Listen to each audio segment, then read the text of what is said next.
Hey listeners, this episode is brought to you by EF World Journeys. Today's travelers want more from their vacation. That's why more people are turning to travel professionals to help them explore the world with confidence. For nearly 35 years, EF World Journeys has been the go to guided experiential travel company for leisure travelers who want to learn more about people, places, and cultures around the world. Its brands EF Ultimate Break, EF Go Ahead Tours, and EF Adventures serve everyone from Gen Z to baby boomers and help tens of thousands of US and Canadian travelers every year explore 400 bucket list destinations.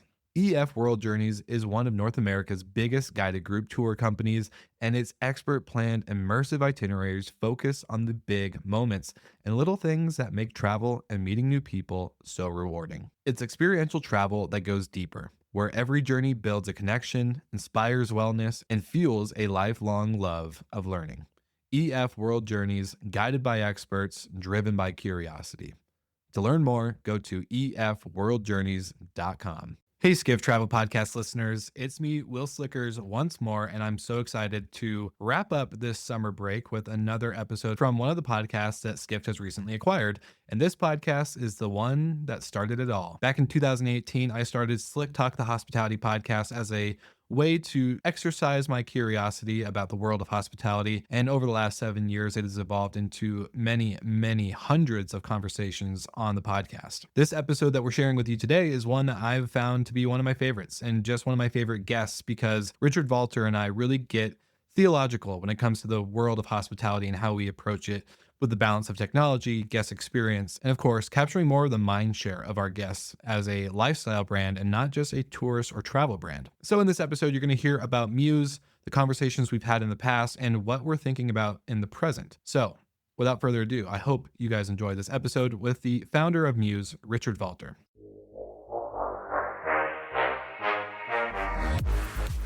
You're listening to Slick Talk, the hospitality podcast, a podcast for those who are in and around the hospitality industry who love, live, and breathe what they do. You can join us for candid and unscripted conversations with hospitality experts and founders as we go deeper into their personal stories while they're sharing their triumphs and trials that got them to where they are today. I'm your host, Will Slickers, and you're listening to an episode of Slick Talk, the hospitality podcast. Now, let's begin.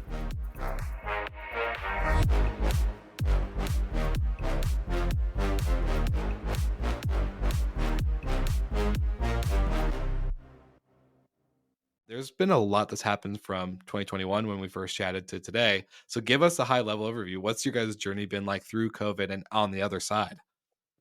That's- I just like it feels like at the moment, like every year is like an eternity. And then, going back, like I started Mews in 2012, and I sometimes like think back to some of those kind of early years where it's like me, Matt, and a couple of engineers basically kind of like together. And now essentially kind of having, I don't know, close to 900 people that we're at. Like, and I probably know about 150 of them personally. Like, I know a lot more of them through Slack, but it's kind of wild and yeah, it's just like, it's really, really nice to see that, on the one side, I think we've been pretty great to have so many investors backing us. But I think the main thing is, that we have more and more customers. We seem to kind of reach a much larger audience. We're much more important, basically, in terms of the types of ideas that we espouse. Basically, I think we always want to be an ideas company, and we want to kind of be strong in that kind of way rather than, being known as just the cheapest or basically like just the prettiest or whatever. I think it's like, we want people to challenge us, challenge some of the precepts basically around the way that we build the system. In the same way that we're trying to challenge some of the ways that the hospitality industry chooses to operate and what it thinks of. So I think that, to answer your question, it's been a huge journey. I think that, between 21 and now, one thing that we really did with the pandemic was to essentially kind of say like, look, we're a fantastic, S&B machine. We're really, really good for these kinds of independent hotels. I think what we really started to create is much more of an offering for larger hotels, larger hotel groups. And I think we've had some incredible success there, basically, in the last couple of, well, in the last couple of years, basically. I think that that's been really the story of the last 2 years that we haven't spoken, is that, I think that we've been able to really, really execute with some huge, enterprise partnerships, and also secured some really large groups. And I think what's really nice is to be able to build those relationships in a partnership. I think that, we are an important cog of that machine. We are the system that get checked in, and on and everything like that. But to be able to do that, and to be able to kind of provide lot of services basically to the entire group, to be able to kind of be the center of that ecosystem that you then have in hospitality, and to be able to work with brands and actually be like, look, what is your 5-year strategy for guest experience? You know, to be able to actually kind of reset the expectations, because I think that, previously people would work with vendors in terms of, and in terms of their, the system basically was just a kind of tool by which you automated. But I think now, and our philosophy has always been that we want to be able to be, an engine for growth. So we want, items or kind of lines on your P&L to be directly attributable to Mews. We want to be able to for people to say, look, that Richard guy's annoying, but like the system has actually brought me this amount of business, or I'm being able to monetize the guests in these types of ways. I'm being able to actually deliver all these different types of experiences that I was never able to do before. And I think that that's, on the one side, when you're dealing with kind of independent hotels and S&B, that's pretty nice to be able to actually kind of do that. But I think what's even nicer is because there you're talking to a lot of people at the same time. So you get to kind of experiment a little bit more. You get to kind of think about those things from a position of kind of scale of how can we build something super simple that then scales to everyone. The higher up you go, the more you actually kind of want to be intimately connected to the decision makers. So you actually kind of start going, okay, well, what can we do to really enable a business model or the way that you've been thinking? So I think they're being able to roll out membership plans, that now different hotel groups are actually monetizing with us. And that was just like an idea that we had. And then to see it validated, to see like other groups or other revenue managers basically being like, look, I really thought that actually I could create a loyalty program that was based around membership, and then to be able to actually kind of roll that out with them. That's really, I think, where we get really, really excited about having that kind of that intimate relationship, to be able to say like, look, what are the revenue goals? What are the kind of the goals that you have as a company? Can we play a role in that? Because that's the way that we would like to operate. So I think that, moving more and more into that kind of mid-market and enterprise segment has really been the kind of the key to our success in the last couple of years. And yeah, going really well. So yeah, really happy. Well, I'm very curious. I work with a lot of vendors, mostly on the short-term rental side, but especially on the hotel side within our podcast network. We have, over 30 shows that we work with, and getting to hear the kind of demographic they're looking for of hotelier or short-term rental manager they're looking for to have as a customer. A lot of them aim to start with enterprise first. They build for enterprise. They don't build for independence, and the independents kind of get left. You guys have a reverse. You built for Yeah. independence, and now you're scaling up to enterprise. Why? Why that model? I think that there's two aspects. I think first of all, it's basically the nature of the industry, right? So I think that if you're a developer and you're thinking about, creating something, creating a nice hotel or something like that, you're going to go to, let's say, Hilton or someone like that, and kind of go and, put out an ad or something like that. And you'll probably get like the sales manager applying for your GM role. Yeah. And that manager is going to be like, okay, well, what systems am I going to put in place to make me look good? Yeah. To make me actually kind of successful. So from that perspective, this industry is really kind of self-referential. And I think that people kind of want to know, they also really want to know what good looks like. And so it's like, it really is a community. It is really, about real proliferation of different roles, different kind of knowledge bases and things like that. People want to know how to be better. I think that that's something that really, really typifies most hoteliers that I've ever come across, that they really have this kind of hunger to understand, like, how can I actually kind of do this in a better way? And I think just playing in one segment or for one type of hotel, that's going to end up kind of biting us in the ass, basically, because we won't know we won't be able to speak to all of those different things. It's really difficult. And I think that, most of the time people will say, like, you should just focus on one of these areas or one of these things. But I think what you see is that actually in this industry, like, everyone kind of like cycles through. So that's maybe one aspect. I think the second aspect is, if you look at, so we always talk about, who are the stakeholders in this industry? And it really is kind of like, you can basically divide it by supply, demand, and fulfillment. Yeah. Or you can basically kind of look at it as, you know, the guests, the property owners. Yeah. And then basically the managers. Yeah. Or you can kind of, in a more scaled way, you can think about the brands, asset managers, and management companies. Yeah. But it's always that triumvirate. And I think in this industry, you know, people will buy and sell, different properties basically. So a property that might have been basically kind of operated by an independent person basically here, now is getting bought up by somebody else basically here.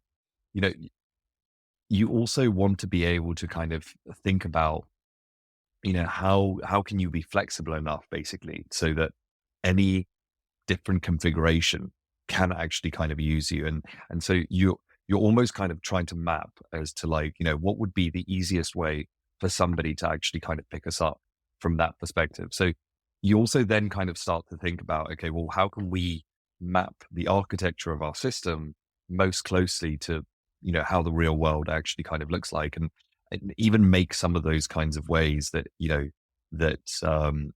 be able to go from one ownership to another ownership, but still be able to kind of like think about, like, does somebody want to kind of retain some sort of data? Do you want some sort of continuity? Basically, is there some commercial agreement that you could actually kind of make around those types of things? How can we make it really, really easy for people to actually make those types of transactions and things like that without feeling that they have to start over again? So I think those are the types of things that we think about, and those are the types of things that we think are necessary for us to kind of have mapped out, even if we don't use them basically for anything. So basically, creating a sticky enough product that no matter how many change of hands, no matter what, you're basically still going to stay remaining at the property, depending on the ownership or management. Basically. Yeah, yeah. No, I love it, and that actually, like, leads up perfectly for a kind of a question and conversation I've been having, Steve Davis with Operto, which I know you and I got to hang out with once at High Tech Yeah, yeah. last year, and that was such a fun time. But, the real big difference we see in hotel tech versus, like, short-term rental or vacation rental tech is vacation rental people, if your tech product or software doesn't do any real value, you're a P&L item that's easily choppable and unpluggable. You're Yeah. easily replaced. And within Yep. hotels, once they kind of adapt a system, it's really, really hard. And I guess, would you agree or disagree with that, as you guys are working with not only just independents, but now scaling into this enterprise side? I think that, look, like, I think for me, my central philosophy is that as a software vendor, you have to be responsible for growth. Mm, And usually that's basically, I think the way that people generally understand software at the beginning is basically that they kind of see it as a way to automate and a way to kind of reduce costs. But I think, especially nowadays, basically, you can't just be a cheaper alternative basically to a person, or a cheaper alternative basically to something kind of like that. I think it really, really has to be something where you're actually a driver of revenue in some ways, or you're an enabler of certain kind of revenue streams, or of, a business model in some shape or form. And those types of things are really, really important. So I look at it from the perspective that, you know, that whatever you do, people will leave you even if they're super happy basically with your software. Yeah. yeah.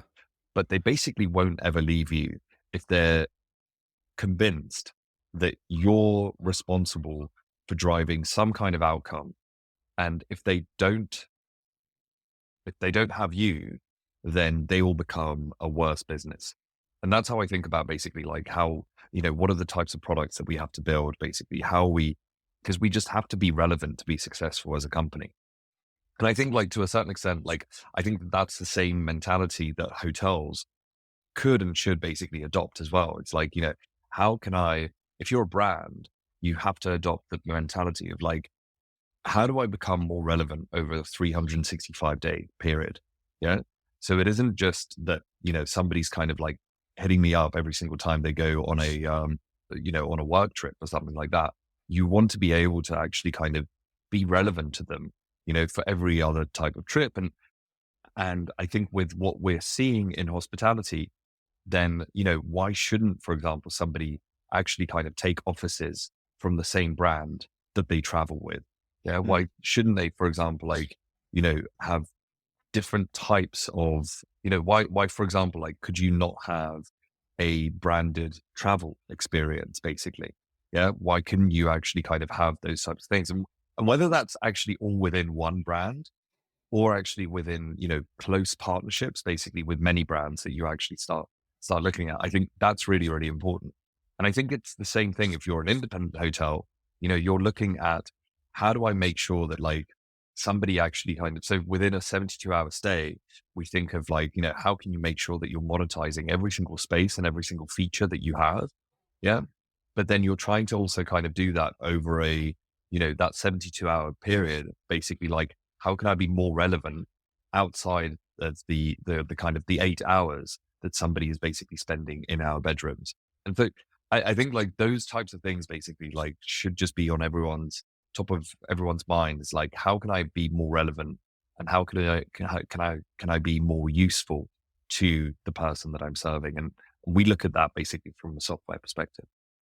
I love that. It's something I've talked about a couple times on the vacation rental side. It's not you're a home, right? Like you're a destination. Whether you're in a destination market or not, you should be thinking about the way that your guest is experiencing you beyond just sleeping or cooking. It should be they should never feel like they have to leave, and Yeah. when they do leave, they have the experience of the destination at their fingertips through your service, right? And whether it's using a tech provider like Mews or another, digital guidebook or something like that, right? Like Yeah. that that should be the core of our business. I, yes. I think that for me is basically the point of the ecosystem, because I think that when you think about all of it, like I really, really like to think about it basically from a 24-hour perspective, Yeah. and then to think about it basically from that, so, and then like I look at it from, if you're offering a 1-star experience, you're those 8 hours because somebody's coming in and they're basically like using you to sleep. And it doesn't matter if you're an Airbnb or if you're, a large hotel,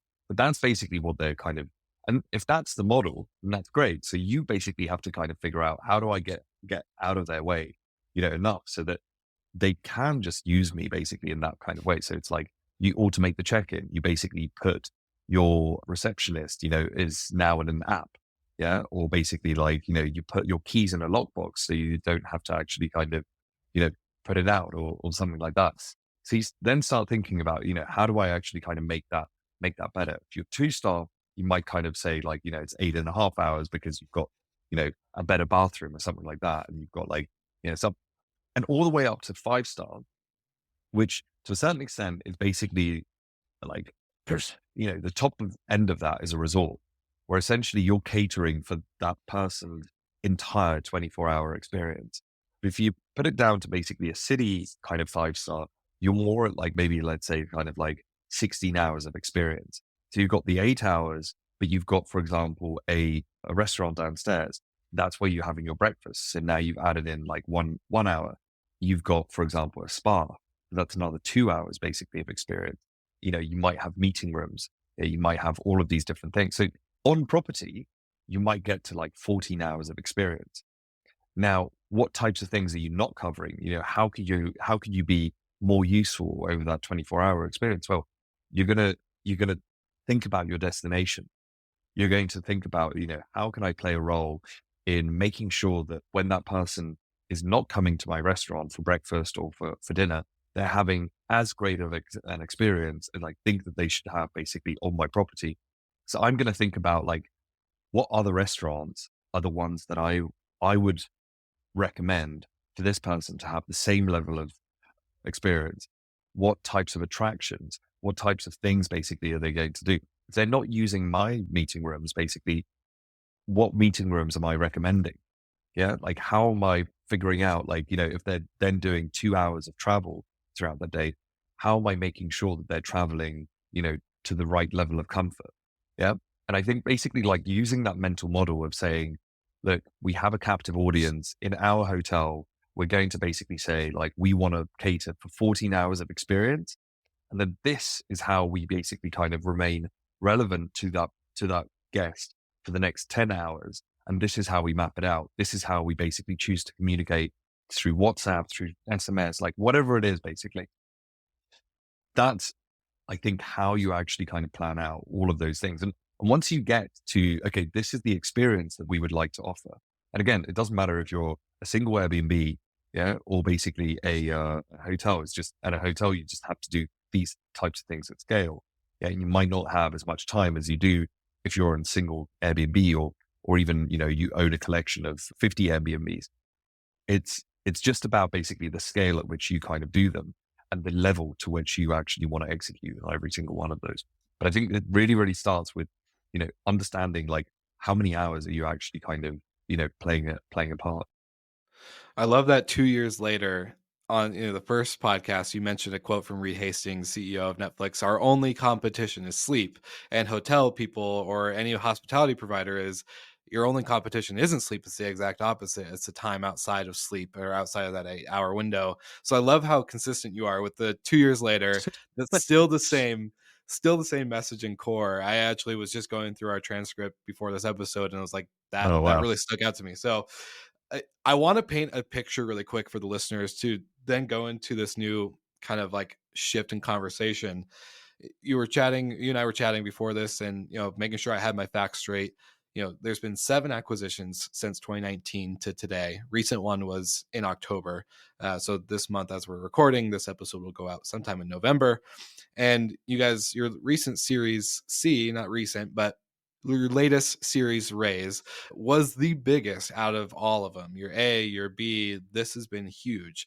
And right after the Series C of 185 million, you guys have basically launched your Mews venture arm. And so not only living up to this mission of building the software that you guys are and the tech that you guys have as Mews, but now rolling in a lot of these brands or these tech pieces into the product. I'm curious for you, one of my favorite questions within podcasts or conferences or just people I'm talking to in the industry is, how do you know when to buy or build? And when you have the capital that you guys have, does that make it easier to decide to buy the product or to build the product or to partner or to, like, is there any easier decision landscape for you there?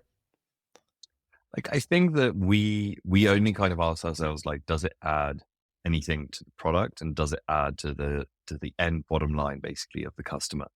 And I think that, you know, it's one of these things where we look at like build by partner as strategies because essentially, you know, the way to kind of like look at it is like you're never going to get like the actual industry doesn't change. Yeah. Mhm. There's just different ways of being able to actually kind of deliver on that. Like, you know, it's like it's in the same way that like tech or the tech additions basically that you have in your life, like it's not like, for example, a hotel could never like hail taxis before Uber. Yeah. Mhm. It just like it was a bellboy. Yeah. That, Mhm. and hotels invented this, like you could say basically like hotels invented Uber in the same way that hotels invented, DoorDash with room service. Yeah. It's just like a more scaled version of the same thing. But if you look at that, basically, you kind of start looking at like, well, what are the jobs to be done within that 24-hour period? Yeah. And for us, it's like, how can we make sure that it's easier for our customers to do that? Yeah. How can we make sure that it's more scalable to do that? Because basically, like, if you have 200 people coming down the stairs, you're never going to use one bellboy. to do that, and you're probably not going to employ 200 bellboys, yeah, to do that. So therefore, there's a much better way of actually kind of doing that in a scaled way, in a cost effective way, and all of these different things. So I think we look at it from that perspective of, what types of additions should we build? What types of, things should we actually kind of buy? At the end of the day, like we always want to make sure that there is only one platform. We don't want to have like a version system. We don't want to have, different ways that we actually kind of think about that. But for us, it's really just about, making sure that there is only one perspective on these things.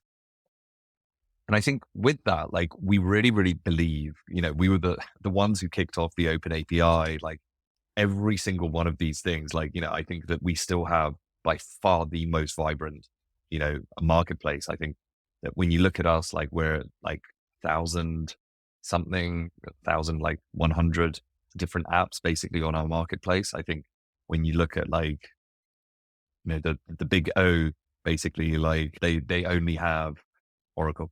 They only have Yeah. like something like 550 or something like that. And so like with all of these different things, it's like, we really, really believe in the vibrancy.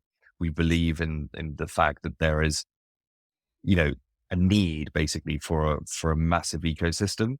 And so we always like try and be really, really respectful of that basically to try and make sure that we never kill that.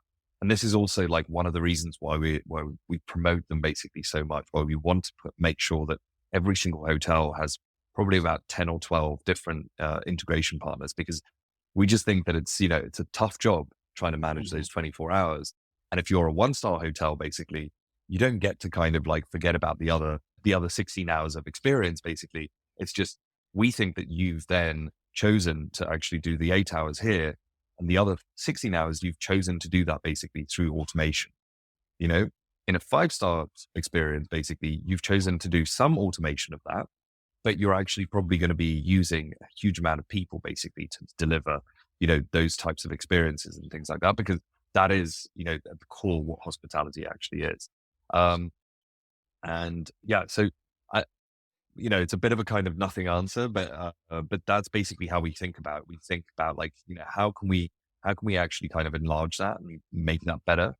And like my biggest, like one of the things that we, for example, like always have that we want to do with News Ventures basically at some point is, for example, a bounty program. Yeah. Cause there's so many things that I would love to see, existing as apps. Yeah. Or as basically like certain, business models that you actually kind of enable. And I'm like, where are they? Where are the entrepreneurs? Like these types of things are so like, should be easy to build basically and easy to kind of do. And I see what our customers are struggling with. Yeah. Like, and they're all from like big ideas to small ideas. Yeah. And I'm like, please, can we seed some of these things? Yeah. Because like we see them, we see what our customers are struggling with. Yeah. And there should be an app for every single situation. There should be some kind of technological solution to make every single thing easier and better. Yeah. So for me, like, it's like one of the most exciting things about working in hospitality is once you kind of start seeing the world through the eyes that we see, which is, how can you play a bigger role in that 24 hours? But then you start looking at it basically from an even bigger perspective to start going, okay, well, how can I play a role in the 365-day experience of this Mhm. person? Yeah. And actually kind of, offer the service of a managed lifestyle management service basically. Yeah, then you start going like, wow, like hotels and hospitality should be a much much bigger industry than it actually currently is. Wow, there's so much to unpack from that in the sense of like that is it's such a theological way of thinking. And I think so many people can get in the weeds of the business when you have to operate, right? You're a 24-hour business, you're constantly having to deal with ops, whether it's housekeeping and maintenance, or if there's the bell service or the front desk, or if you don't have a front desk and you're technologically thinking and forward, you still have, tech isn't perfect at all times, right? They can still have updates and bugs and things like that. And so to go beyond the 24 hours and to become like a lifestyle brand or type of whatever kind of you want to call it is way beyond than I think what anyone learns at hotel school. And to make a comment to you, we should talk after this recording, because if you want to see some startups, so we have a fun little business and project that I would love to show you. We're advising like all these startups, and it's been crazy to see how they're all spinning off. But long story short, like that's such a theological way of thinking, and I think if people are going to have that at the back of their minds, whether they're a hotelier, a vacation rental operator, or a tech provider, having the ability to go beyond, you're 100% right. Like the industry is bigger than it actually is, or has allowed itself to be. We've gotten so Yeah. pigeonholed into this idea of what a hotel is. And my friends and family don't know what the heck I do, and so they think of like, oh, short-term rentals or whatever. Like that's like such a small industry, right? Like how do you talk about that stuff for however Yeah. many hours a year? And it's like, But actually, it's way but bigger. I think like this is the point that basically like for me, what has the pandemic really, really brought as, an unquestionable fact? Yeah. And I think that like, because it was a really, really good experiment. But what I'd say is like one thing that we've learned is that no city in the world ever needs to build an office again. Yeah.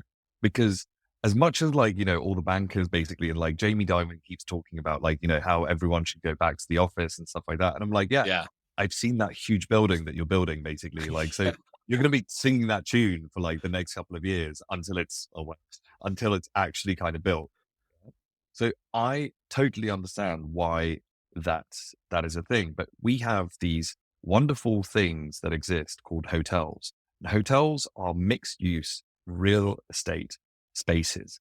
Yeah. We have in hotels, you will find a a place where you can work for 16 hours uninterrupted.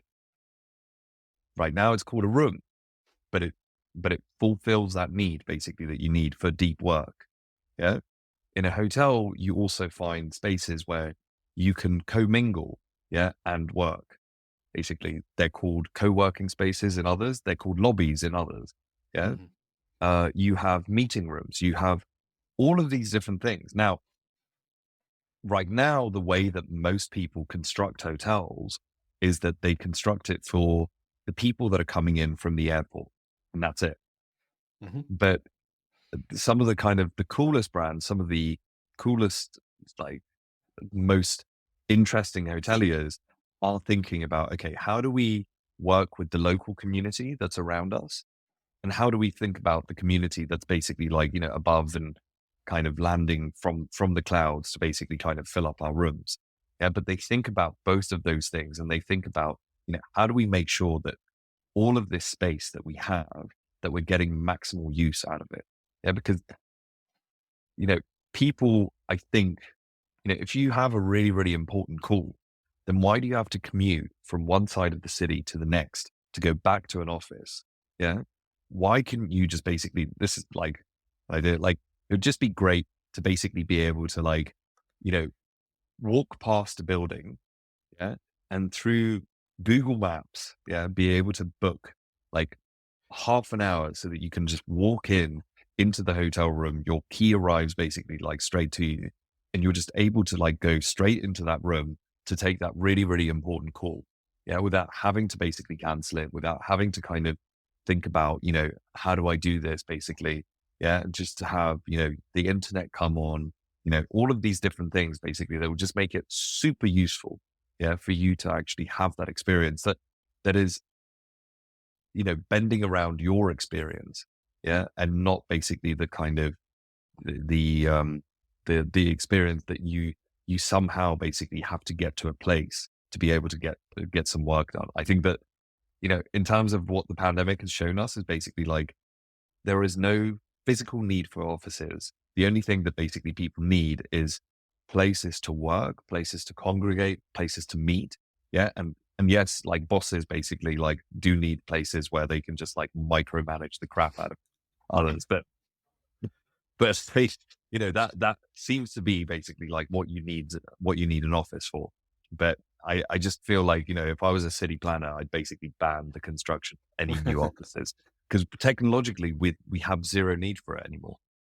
Well, now it's just getting hotels to adopt it, right? To say this is okay to take day use and to maybe even update their rooms to have a little bit more office space. Because I know for me, sometimes when I stay at traditional hotel brands, it's like, all right, let's got a working area, not the preferred working area. I would love a standing desk, or I would love, maybe a whatever, right? Like I'm in Yeah. media, so maybe a microphone if I forget mine would be great.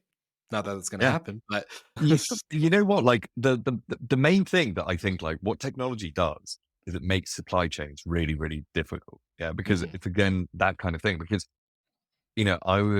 somebody was asking me about like, what does AI do to personalization? Yeah. And I was like, well, it just explodes the supply chain.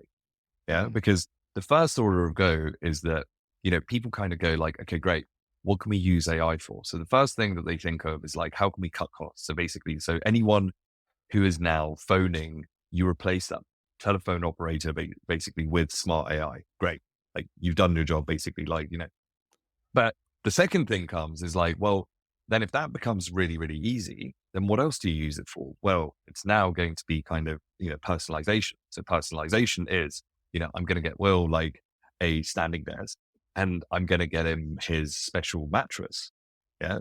So then the question becomes like, well, okay, well, how do we do that? Like, are we going to store like huge amounts of Yeah. those desks basically? Are we going to like have like, for a 300-bedroom hotel, like, 9,000 mattresses, yeah, that we're going to start like storing somewhere? Or do you start thinking about, okay, well, where can I get it from? Yeah. So then you start kind of going for like, okay, these are delivery services. This is how near they have to be in order for you to actually be able to actually offer that service. And again, like the complexity of the supply chain becomes much bigger, but I think that that's essentially where we'll have to kind of get to if we want to actually really, really be able to fulfill our promise of being able to actually kind of, do more with technology. And I think it's great. It's going to be one of those things that just makes, the experience of hospitality a much richer, better experience, but it will have an impact on the way that we run. Like, I think right now, basically, like nobody's looking at, a chief procurement for robotics officer. I haven't seen like any of those ads go up basically in some of the big brands, but like that's what they should be doing. Like they should be kind of going like, how many robots do we need to actually like, maintain or clean this kind of thing? So Mhm. like it's things like that that you just want to see more and more of in this industry. And the roles will change, the like how difficult basically like it is to actually like get to those materials, get to those types of building blocks basically will also kind of change. And ultimately our systems will have to change as well because they'll need to be able to actually fulfill all of these things. Yeah, we almost made it 37 minutes into the podcast without mentioning AI, and it's like you're reading my notes here because I actually had that as next. And so Nice. going into AI, I think this is a great segue. One of your guys' recent acquisitions in October of 2023 was Nomi Travel. And with Nomi, they're an AI focused app that basically you guys are now owners of and have gotten to acquire the team and the product. And so where like I've struggled with this because again, kind of mentioning some of these startups and things like that. We have an advisory share in a company that is doing AI communications along with upsells and other things like this. And outside of that, I really struggle with AI being applied in hospitality as a whole because then there's that personalization piece, right? Like how do we not remove humans to the point where it's kind of obvious that it's AI or a machine or tech, right? And so with your guys' thinking and the way AI is applied into hospitality, where does that really play? Like what's the either untapped potential or potential that you guys really see it playing in the future? Like I think that there's kind of three aspects to AI in hospitality. I think the first is like what are the jobs that nobody likes doing? Yeah. 'Cause that for me is like the first use case of AI. You basically do the stuff that nobody likes to do. Yeah. That you can basically kind of automate. So you can focus on, what's the positive, and I think that that's going to be really, really difficult for Like I think that if you kind of split out hospitality into what is negative, what is neutral, and what is positive, yeah, then I think then I think you can kind of almost get to, how you utilize AI and how you use it to basically kind of like either eradicate some of those things or actually kind of, eradicate the negatives basically. Yeah. And kind of like really, really bolster the positives. And that's, I think, the way that you should think about this. So Mhm. when I think about, the uses of I think that, you can think about automating, some processes, or for example, like making sure that you scale certain processes. So for example, like what's a negative thing when you come into a hotel? It's a queue. If you can make sure that basically like any single time you want to ask a question, you get a response straight away. Yeah. Or any single time you want to do an action. Like, for example, like, we have this kind of mental model of like, what would the PMS need to look like so that you're essentially just doing a set of targeted questions with a customer as a person, and it's the most natural conversation. And by the end of that conversation, the customer's phone basically like lights up with a room key. Yeah. And so what are the types of questions? What are the types of things basically that you'd need to know? Because you do still need to know that person's credit card details, basically, or some sort of payment. Yeah. So you need to authenticate them in some way. Yeah. You need to basically kind of think about, okay, how do I give them a key? How do I do?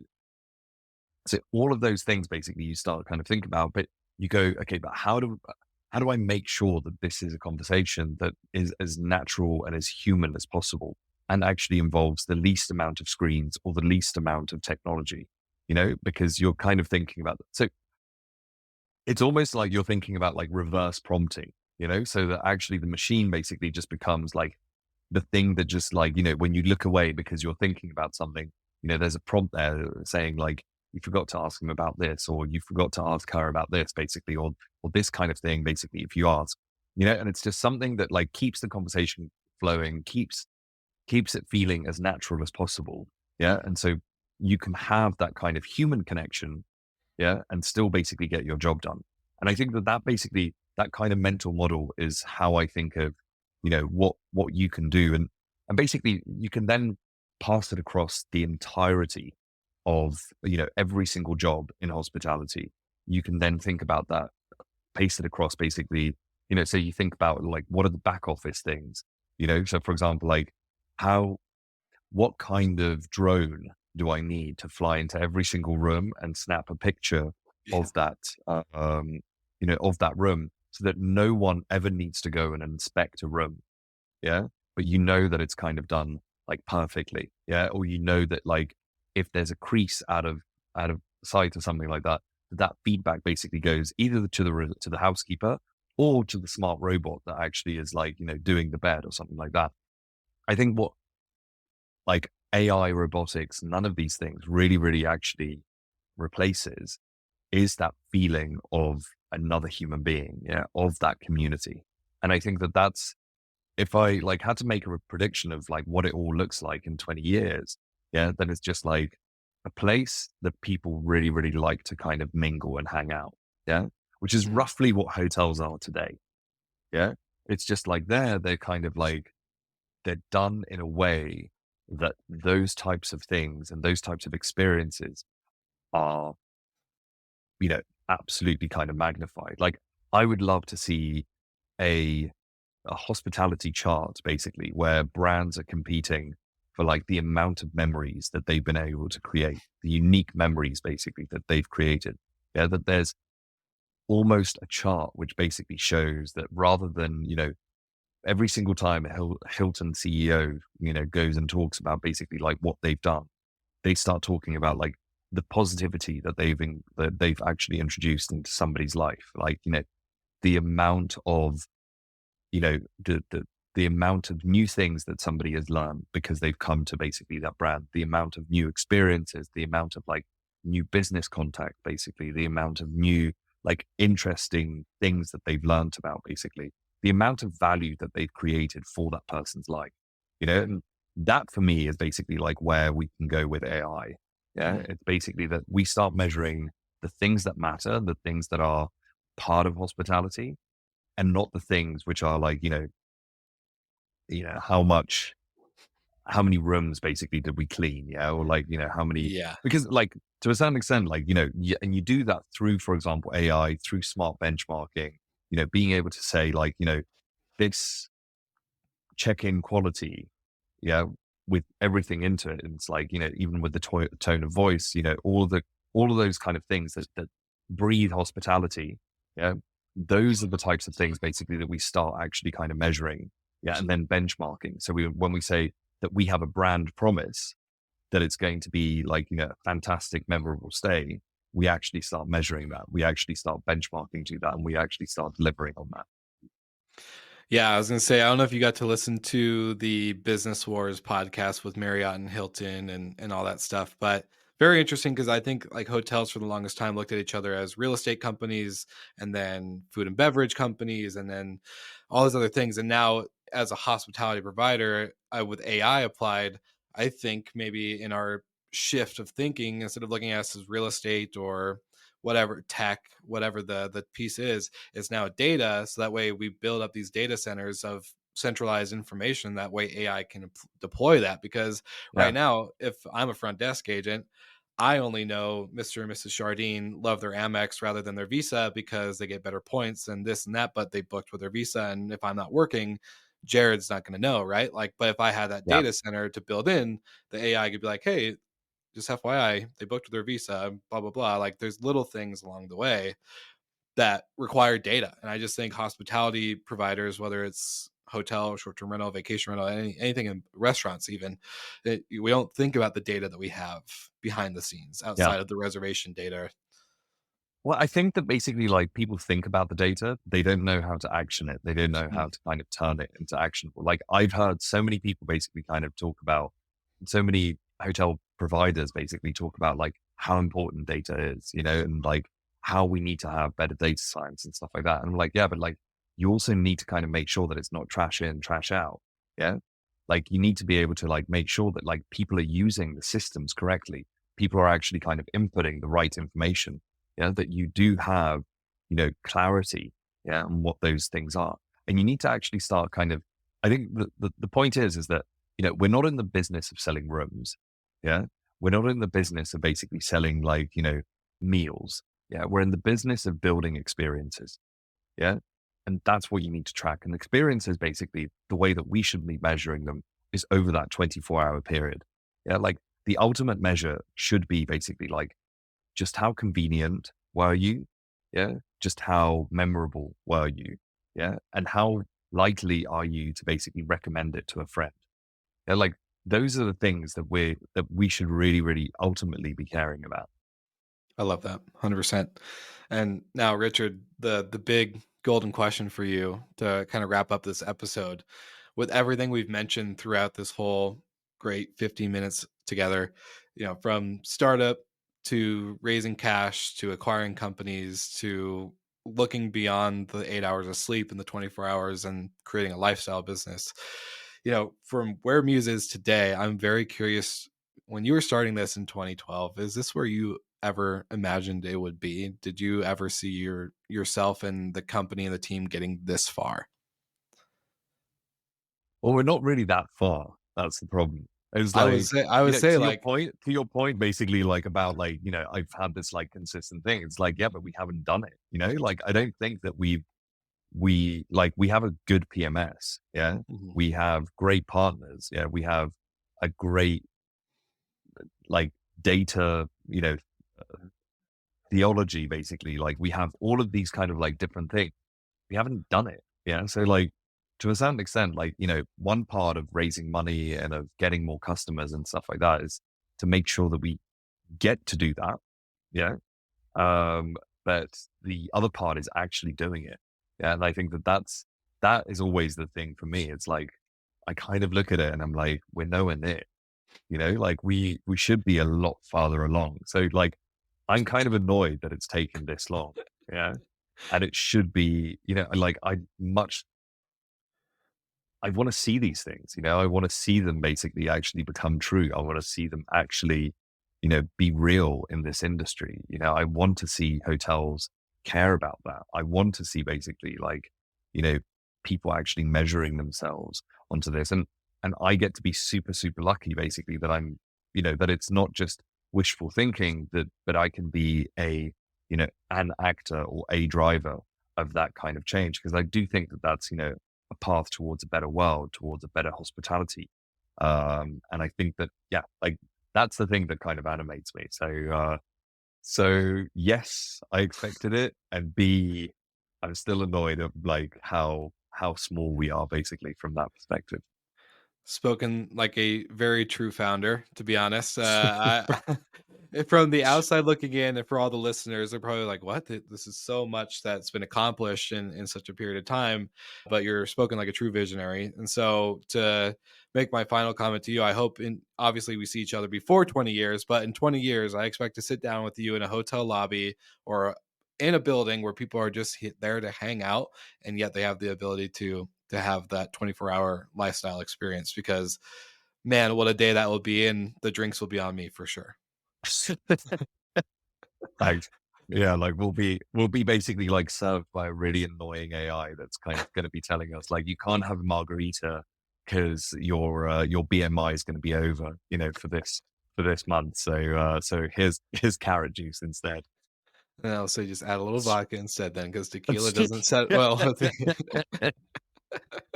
Well, that's what you Uh, need the concierge to like, just be yes. there, like be like, Just give it the thumbs up, bypass the AI yeah, software real quick. Well, 100%. Yeah. Richard, this has been such a pleasure. Again, it's such a great moment to geek out with you and to have the opportunity to go beyond just operations or anything like that, and to get a little hospitality theological. We get a little hospitality church here. So I really Nice. do appreciate it. Super excited for what you guys are doing, and excited to have you back on in the future to see more of the dream come true. So really appreciate the time Thanks you so took much. today. Yeah, and keep me honest, basically. Like, if we keep to this cadence of 2 years, you'll be like, WTF, man, like you promised me that like, we'll have flying cars. I'll keep you honest. Every 2 years, I'll shoot you a LinkedIn note. It's like, hey, where are we at? Perfect. Thank Nice. you so much.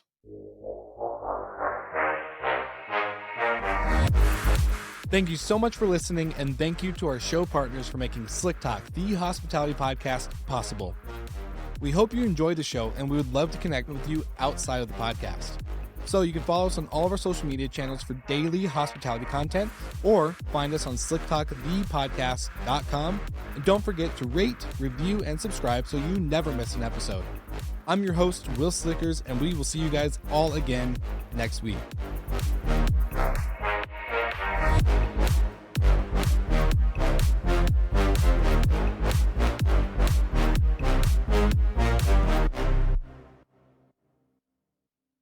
Hey listeners, this episode is brought to you by EF World Journeys.